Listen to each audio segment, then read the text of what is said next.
Bonjour à toi explorateur, je tiens à remercier Quad9Doc 447 pour sa demande concernant des cultes hérétiques atypiques, et j'espère que cette vidéo vous plaira.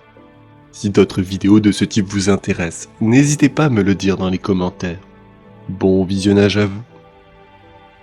Honoré maître, lors de mon périple au sein du secteur Calixi, je fis bien malgré moi la découverte dans les bas-fonds de la ruche Sibylus, au sein de la planète capitale Scintilla, d'une secte dont les expérimentations me firent rendre mon déjeuner.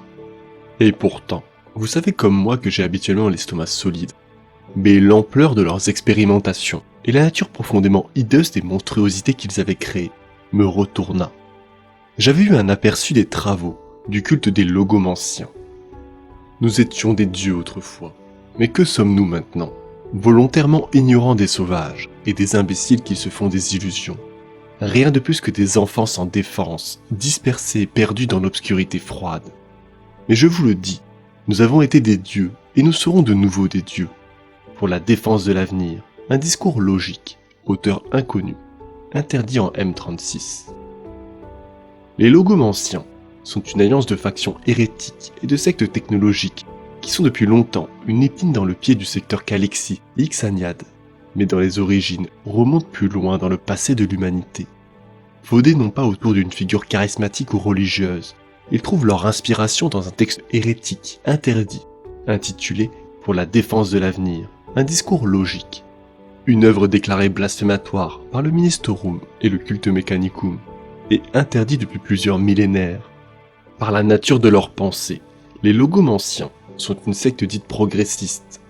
Ils favorisent l'avancement de l'humanité par le progrès et l'acquisition de technologies, estimant qu'ils devraient rejeter l'oppression du Ministerum, renverser les hauts seigneurs de Terra et mettre un terme à la Ditus Mechanicus et leur mainmise sur les connaissances scientifiques et techniques.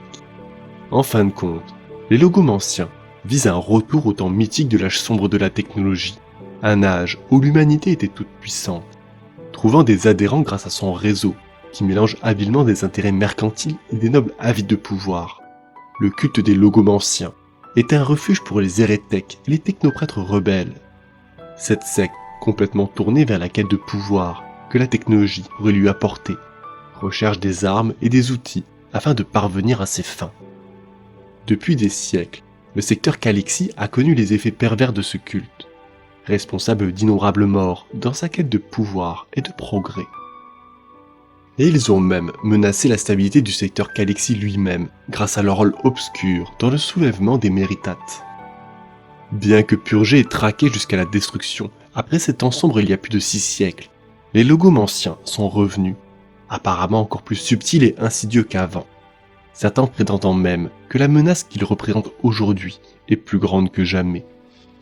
L'œuvre proscrite autour duquel le culte s'est fondé est un document intitulé « Pour la défense de l'avenir », un discours logique. Et celle-ci est apparue pour la première fois il y a plus de 4 millénaires dans le Segmentum Solar, au cœur même de l'Imperium.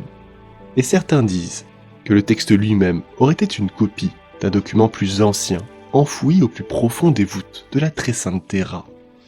Bien que son auteur ou collaborateur reste inconnu, le livre lui-même promulgue la philosophie dangereuse du progrès, sa doctrine étant que le progrès de la technologie et de la science doit être poursuivi quel que soit le prix pour le bénéfice ultime de l'humanité et la restauration d'un âge d'or perdu.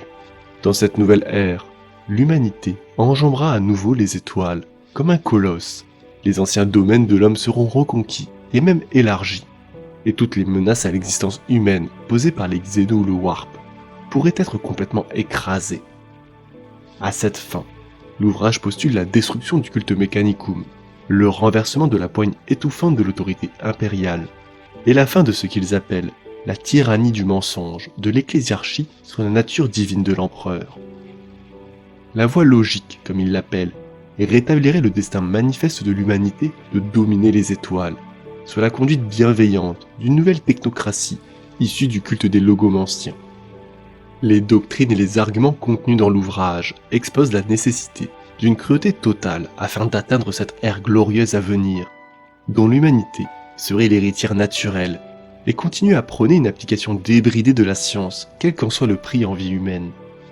Ainsi, Pour parvenir à ce futur radieux où l'univers lui-même reposera dans la paume de l'humanité, aucun prix n'est trop élevé à payer dans le présent. Et c'est, affirme ce livre, une question de logique simple. Comme beaucoup de sectes répandues et prospères, les logomanciens exploitent une structure largement cellulaire, dont les directeurs de cellules ou technocrates sont souvent des seigneurs marchands, maîtres de guildes, ou dans de rares cas, des membres rebelles de l'Abdetus Mechanicus. Les activités de la secte sont principalement centrées sur l'acquisition de pouvoir.